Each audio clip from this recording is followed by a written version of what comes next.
Maho begini ma jebe je dede dawe den le palkana kada ko teni changkhala la to du dala ki namla tak wese yo thom sei अहिले यो टावरमा पर्यो हामी यो टुपामा छ है हामी एक टुपामा छ ठ्याक्कै अहिले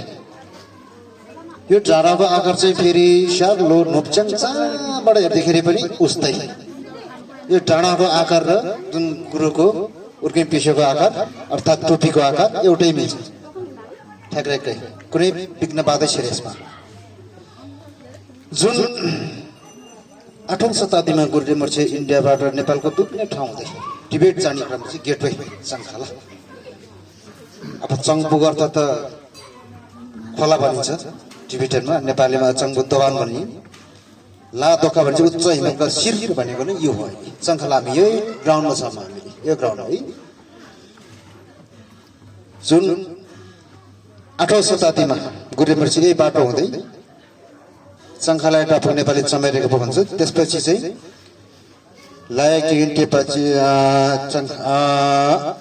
त्यसपछि कहाँ पाउनुभयो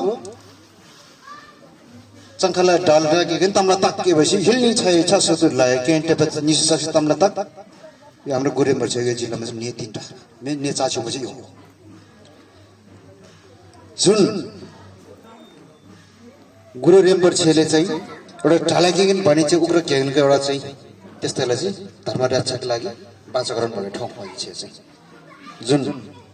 हाम्रो लेइदुम्बा अर्थात् सम्बलेन्डु पञ्चलामसेलमा चाहिँ उल्लेखनीय रूपमा त सबैले चाहिँ पाठ गरिनु भएको छ जुन मार्गबाधा निवार पूजा भनेको चाहिँ पाठ भनेर हो यो ठाउँमा चाहिँ जुन त्यस्तो चिजलाई चाहिँ गुरु मैसेले चाहिँ धर्म रक्षाको लागि वाचकरण भएको जुन यहाँ एकदम आउने बित्तिकै यसको ठाउँको अलग्गै यहाँ ध्यान गर्न साधना गरेर जुन मार्गबाधा निवार पूजा गर्न चाहिँ एकदम राम्रो आनन्द ठाउँ भनेर चाहिँ पनि भनिन्छ यसलाई जुन यो ठाउँको मोजिन चाहिँ कहिले गर्नुभएको भन्दा रहेछ आज भन्दा चाहिँ सबै 48-49 वर्ष अगाडि क्याप्टी साङ्गिल जाडले पर्छ याङलेसेबाट पैदलै यो ठाउँमा आउनु भएर चाहिँ यो ठाउँको मोजिन गर्नुभएको जुन ठाउँको यहाँ चाहिँ साङ सेर्के जित्साहरू त्यस्तो गर्नुभएको रहेछ त्यो पनि अब ठोस प्रमाणकै आधारमा छ र त्यति नै खेर गुरुदेव मर्छेले चाहिँ जुन ढाला गेङ्गेलाई चाहिँ तम्बा ताक्सी गर्दाखेरि चाहिँ के को पेजा के रे पेजा प्रयोग गर्नु भयो त फुटबल छको पेजाले त तम्बा ताक्सी हुँदैन थोजीको पेजाले तम्बा ताक्सी हुँदैन सिटोको पेजाले तम्बा ताक्सी त हुँदैन जस्तालाई त्यस्तै रूप देखाएर चाहिँ गुरुदेव मर्छेले पाँचौं बन्दमा ल्याउनु भएको भने त्यस्तालाई त्यस्तै रूपमा देखाएर चाहिँ गुरुदेव मर्छेले कुन पेजाको प्रयोग गर्नुपर्छ भन्दाखेरि चाहिँ जुन गोर्लाखा गाडी देख्नु भएको यो चाहिँ शङ्खलाई लाथको चाहिँ गुरुदेव मर्छेले छुट्नु भएको 8औं शताब्दीको चाहिँ यो रङजुङ पेजा यो पूर्व के हो है र जुनै पनि ठाउँमा चाहिँ गुरुदेव मर्छेले त्यो ठाउँको पहिचानको लागि भने केही केही चिजहरू चाहिँ पक्कै ठाउँ छोड्नु भएको चाहिँ अब त्यस्तो प्रमाणहरू भेटेको छ हामीले यहाँको ठोस प्रमाणहरू भनेको यहाँ हुन्छ त्यसैको साथमा चाहिँ जुन गुरुको दाहिनेपट्टिको स्याप्लम त्यो राङजुङ त्यो पनि दर्शन पाउनुहुन्छ र जुन गुरुको हिताम छाना दर्जे भयो छाना दर्जेको हिताम चाहिँ के भित्र क्याल्चियम भनिन्छ उहाँको चाहिँ काङबाट ठी मात्रै रहेछ त्योभन्दा माथिको कहाँ छ त्यसमा चाहिँ हामी अनभिज्ञ छौँ जुन चाहिँ अब राप्ने टाइममा त्यसमा पनि रेम्बर्सहरूले चाहिँ अब नाक गरेर राख्नु भएको छ त्यो नै दर्शन पाउनुहुन्छ त्यति नै खेर चाहिँ गुरुदेव चाहिँ आएर बस्नु भएको चाहिँ अब अलिकति तपाईँहरू चाहिँ यताबाट फेस गर्नु है त यसमा चाहिँ गुरुले लेख्नु भएको हिँडी नाक मात्र छ जुन अब हामी भएको बेला त अब यसरी भन्छौँ नभएको बेला त अब अनावश्यक मान्छेहरू चाहिँ अब कामबाट खुट्टा टेक्दैन भनेर चाहिँ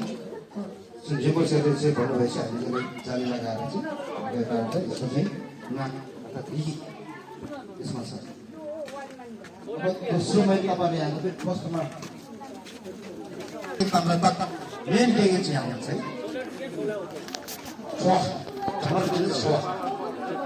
आँखाबाट नै अगाडि छोड्ने मुखबाट नै अगाडि छोड्ने अनि उहाँको गहना चाहिँ के भन्छ नाक टोक्नु अर्थात् नेपाली कालो छ उहाँको गहना अनि हामी चाहिँ लामाहरूले रिङ्गा लगाउँदाखेरि चाहिँ हामी जस्तै पञ्चबुद्धको रिङ्गा लगाउँछ अथवा यादीको रिङ्गा लगाउँछ भने उहाँले रिङ्गा के लगाउनु भएको छ आवारी अर्थात् खपर देख्नुभएको छ तिनवटा खपर मात्रै आउनु भएको छ जसलाई त्यस्तै रूप लिएर चाहिँ मेन भनेर चाहिँ बाचा बनाउनु गर्नुभएको चङ्खला रातो दुई ढलाई तम्ना त उसको मेन प्रश्न चाहिँ यहाँ हुन्छ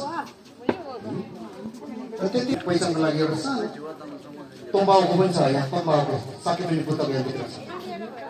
एकदम त्यो पनि जुन गुरेमा चाहिँ यहाँ इतिहासको लागि पहिचान प्रश्नको लागि राख्नु त्यो पनि तपाईँले दर्शन गर्न सक्नुहुन्छ भन्दा मैले चाहिँ जुन एउटा प्रमुख संरक्षकको लामातर्फ मैले चाने बजेसम्मको छैको आधारमा ठोस प्रमाणको आधारमा चाहिँ मैले निर्णय गरिदिएँ तपाईँ लाइनबद्ध रूपमा चाहिँ अब यो रामजी झाँसीमा आउनुहोस् तपाईँहरू आफ्नो विषयमा पेजहरू छ भने लाइनबद्ध रूपमा आउनुहोस् तपाईँहरूले त्यहाँ रामजीको दर्शन पाउनुहुन्छ प्लस त्यहाँको रामजीको पनि मैले सेवा गरिदिन्छु भन्दै मैले जो जाने बेलासम्मको चाहिँ निर्णय गरिदिएँ लक्ष्य तुझी चाहिँ काटिन्छ साधु साधु साधु भित्र चाहिँ के छ भनेको मैले बुझिनँ साकीमुनि बुद्धको त्यहाँ माथि छ के छ यता माथि छ साकीमुनि बुद्ध के छ मूर्तिको प्रतिमा ए मूर्ति कसले राख्यो पल्लो सम्मुख गरेर राख्नु आफैले राख्नुभयो अरे भनेर भन्नुभयो मैले क्लियरली चाहिँ के बुझ्नु त्यही भन्नुभयो